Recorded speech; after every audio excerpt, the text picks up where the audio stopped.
Hi అండి, అందరికీ నమస్కారం అండి. Welcome back to Satya kitchen వాళ్ళ ఛానల్ అండి. అయితే నేను ఈరోజు మీకు ఒక మంచి రెసిపీ చూపిస్తున్నానండి. ఇది ఎప్పుడైనా మీరు చేసుకున్నారండి ఈ విధంగాన? అదేనండి, రాగి పిండితో ఉప్మా అనమాట. ఇది ఏ విధంగా చేశాననేది నేను చేసి చూపిస్తానండి. చూడండి, మీరు కూడా ట్రై చేయండి. అయితే మనకి రాగి పిండిలోని ఐరన్ అని, ప్రోటీన్స్ అని, తర్వాత ఫైబర్ అని ఉంటాయి కదా. ఏదో ఒక రకంగా మనం రాగి పిండి తినాలి రోజును. అంబలు కానీ, తోప కానీ, రాగి సంకటి కానీ, ఏదో ఒక విధంగా ఉప్మా అలాగా ఒకటే అంబలు ఒకటి అలా తగలంటే బోరుగా ఉంటుంది కదా మనకు కూడాను.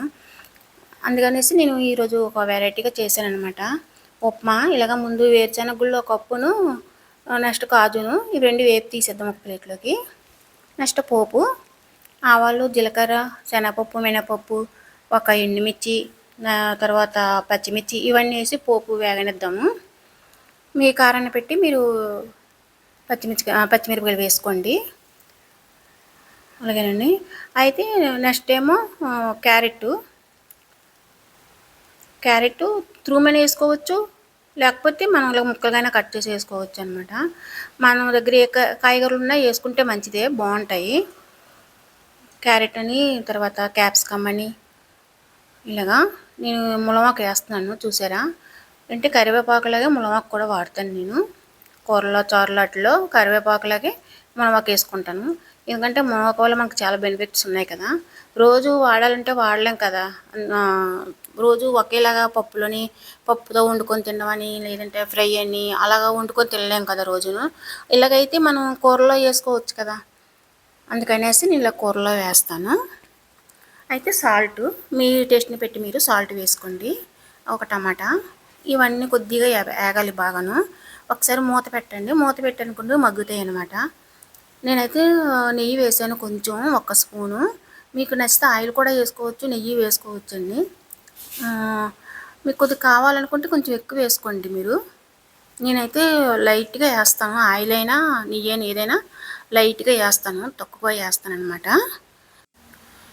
ఏదైనా ఆవిరి మీద ఉడుకున్నట్టు అలాగా మగ్గుతాయి అన్నీ. చూడండి, అది రాగిపిండి అండి.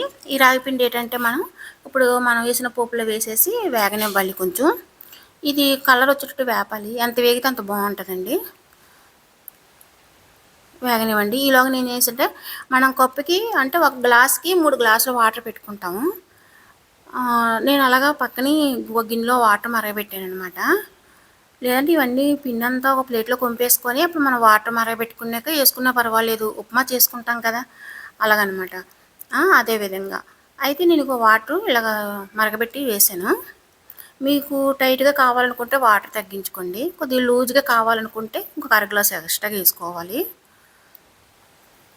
వేసుకుంటే మనకు లూజ్గా వస్తుంది. ఇదే విధంగాన చూసారా, ఇంకా ఉడకాలన్నమాట ఇది. చూడండి, మనకి రాగి పిండి ఏదో విధంగా ఇప్పుడు మనమనే కాదు, పిల్లలకు కూడా మంచిదే కదండి, హెల్తీ ఫుడ్ అనమాట. మనకి అదే ఎముకలు ఇనుప ముక్కలాగా ఉండాలి అంటే, ఎముకలు ఇరక్కుండా ఇనుప ముక్కలాగా ఉండాలంటే మనం రాగిపిండి కంపల్సరీగా వాడాలి. పిల్లలు పెట్టి పెద్దలు పెట్టి అందరూ కూడాను. అలాగే డయాబెటీస్, షుగర్ ఉన్న వాళ్ళని, షుగర్ కంట్రోల్లో ఉంటుంది కదా రాగిపిండి వాడితే. నెక్స్ట్ మా వీడియో మీకు నచ్చినట్లయితే మాత్రం లైక్ చేయండి. అలాగే మా ఛానల్ను మీకు నచ్చినట్లయితే సబ్స్క్రైబ్ చేసుకోండి, కొత్తగా చూసిన వాళ్ళు. అలాగే షేర్ చేయండి, కామెంట్ చేయండి. ఇవన్నీ మనం వేపినవి ఉన్నాయి కదా, ఇవన్నీ పైన ఇలా జల్లుకుంటే తినేటప్పుడు కొద్దిగా కరకరలాడుతాయి అనమాట. తినేటప్పుడు బాగుంటుంది. వాటర్లో అయితే మెత్తగా ఉడికిపోతాయి కదా, అందుకనేసి. తర్వాత చివరిగా కొత్తిమీర వేసేద్దాము. ఇదిగోండి కొత్తిమీర. నేను ఉలవపప్పు వండానండి. ఉలవపప్పు టమాటా అనమాట, పప్పు టమాటా వండుకున్నాను. అయితే దీనికి చట్నీలాగా పప్పు టమాటా వేసుకొని తింటున్నాను అనమాట. చూడండి, బాయ్ అండి. అయితే మరి మంచి వీడియోతో మళ్ళీ కలుద్దాము. లైక్ చేయడం మాత్రం మర్చిపోకండి.